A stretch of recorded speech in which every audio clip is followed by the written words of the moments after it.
Three. Well, Hawks probably just signing autographs. So. He was at a high school game last night, right? Yeah, Mason Woods. Then Mason returned to kickoff. Yeah, I saw it. Looks like his dad out there. Well, that was a shutout. I mean, that has to mean a lot. First game, and wanted to see how the defense was going to be. It couldn't be much better. I mean, I'll go to Duncan tomorrow. I'll probably give the D-line 3 boxes, DBs.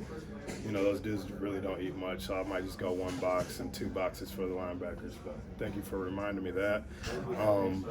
Guys are just excited to get it back out there. There's something about being a Kinnick. I mean, fall camp's great, but you know, playing against a different team in front of the sold-out Kinnick Stadium, I mean, that you can't beat that. Super excited for what we showed for Week 1. You know, you got those first game jitters, and glad we got rid of those immediately. What happened on that pass interference call? It seemed like it was a little bit iffy from our perspective. Yeah, it's just I do a little inside grab when I know the guy's coming behind me. You know, I thought it was light, but you know, it was a flag. I owe Herkett, so Herkett got the sack, forced fumble. Yeah. Graves picked it up, so I think I'll get him some food or something. I don't know. I gotta pay him back. Maybe I'll send them on a blitz when they're not supposed to. Something like that. Aaron Graves. What did you think of the guy who just walked in here, Aaron Graves? I mean, he's been doing that all camp, and he's just one of those guys you're excited about, and when you're doing it against another team on game day, that's even better. He's came in as a young guy and has competed all the way through, and I think this is going to be a really big year for him. And you know, he's looks like a baby in the face, but he's moving fast and he's moving bodies up there. So me and Nick definitely appreciate him and Wyatt up front, to say the least. When you confidence boost is it when you can start off with something as kind of dominating as this one? Yeah. We're we understand what our defense is capable of. We know the standard, but you still got to go out there and do it every Saturday. And to start like this, I mean, God, it just felt fun. Like, guys were having a good time. I don't know how many guys we played defensively, but seeing Jaden Harrell, Carson Shire out there, I just know how important reps like this will help them for next year.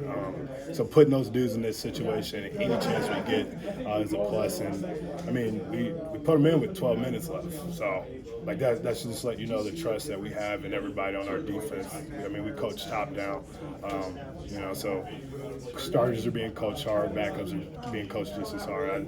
It's just cool seeing everybody have an impact in today's game. On the other side of the ball, Vander's obviously quite the game. You know, is this something? Was there a moment where you said, "Oh man, this guy is"? Oh yeah. It's just camp. He didn't even have a spring, so camp was the first time we saw him. We knew he was going to be a special player. I think we did a pretty good job of keeping it under wraps by now. I think you guys know now, but he's pretty solid. I'm a true freshman, so I was not ready to do that my freshman year. So I'm really excited to see the player who actually become. Was it odd to be out there? From up above, Illinois State was kind of getting tired on offense. Can you sense that on defense? You sort of have an offense. It looked like they were getting tired from offense. They had some tempo to them. They're just the dual quarterbacks. That gave us a lot offensively. Getting out to the perimeter was their thing. And they're mobile quarterback. I mean, the guy was on the run a lot. They asked a lot of their O-line inside zone sometimes, and then next thing you know, the guy's booting out. We're trying to make it as hard as possible. We're trying to give them as many looks. We're trying to send some new blitzes and all that stuff. So the harder we can make it, the better off it usually is for us. Once you actually got to game day, was it weird not seeing Kirk out there? Yeah, I mean, usually you know where the Hall of Fame coach is at on the sideline at all times.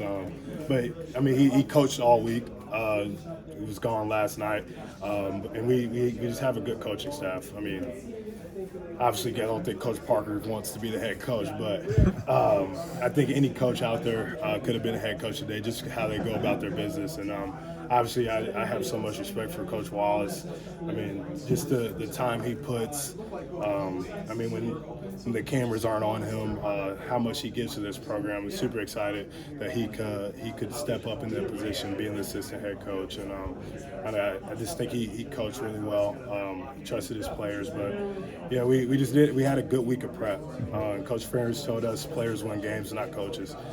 We kind of took that with some pride. When the offense is doing what it did during the second half, just what's kind of going through your mind? Can I get on the field, make some tackles? You know, no. It's I told the offense before the game. I literally go before the media like tries to act like they were on your side. You know, the last couple of seasons, like remember who was really there.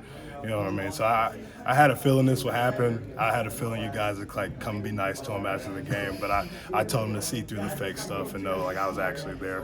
But I'm just super proud of those guys. I mean, they work so hard. I've been saying that my whole career. And a lot of those dudes on offense are my grade. Got in here in 2020. So when I see a Mason Richmond, I see a Luke Lachey, Logan Jones, Ellsbury.